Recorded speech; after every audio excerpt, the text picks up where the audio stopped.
West 21st held one of the few storefronts in all of Kenwood, a short half-block of commerce that consisted of a bookstore and an art gallery. Max had been in the bookstore once, back when Jenny was looking for a book written in Ojibwe, something to give to a client, probably a child. Jenny considered being a social worker a calling, not just a job. He remembered the store, and he remembered the smell of lilacs on that spring evening, and the feel of her slender hand in his as they left the store. Those were the tides that moved through his head every year on the anniversary of her death. The alley opened just to the east of the bookstore, giving access to a parking area in the rear. As he made his way down the alley, he could see his partner, Nicky Vang, in the parking lot, talking to a crime scene technician named Bug Thomas. When Nicky saw Max approaching, she nodded her greeting, and then nodded toward a bundle of cloth at her feet. She didn't throw a joke his way as she normally did, a sure sign that she understood that Max carried the extra burden of 1,000 memories on his back that day.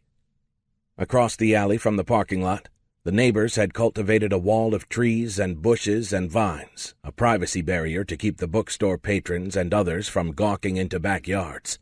Max glanced around and wondered if this might be the most secluded location in all of Kenwood. Bug Thomas knelt beside a dumpster to inspect the ground for footprints or other trace evidence. The dumpster's lid was open, its belly filled with bags and empty boxes, leaving no room for hiding a body. Max put his hands on his knees to examine the bundle, a blanket edged with a pink ruffle and with horses and stars across its face, the kind of pattern you'd find on the bed of a young girl. It was obvious that the blanket held a body. "This has to be one of the cleanest alleys I've ever seen," Max said. "This is Kenwood," Nicky said. "Even their crime scenes are nicer than everyone else's." "Who found the body?" "An early morning jogger," Nicky said, pointing to a man wearing a 1970s-style headband and standing just beyond the crime scene tape. Max pulled a corner of the blanket back to uncover the woman's head. Her hair, a paprika shade of red, was the same color as Jenny's, and for a razor-thin moment he saw Jenny's face peeking out from behind the mess of red hair. He dropped the corner of the blanket and stood up, the movement filling his chest with a queasy sensation as if he'd just stepped up to the edge of a high precipice. The bedspread had fallen open, and Max could see that the woman was not Jenny. He glanced at Nicky to see if she had seen his reaction. If she had, she didn't show it.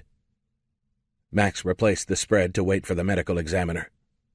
"Hey, Bug, you didn't happen to find a purse or ID lying around by chance?"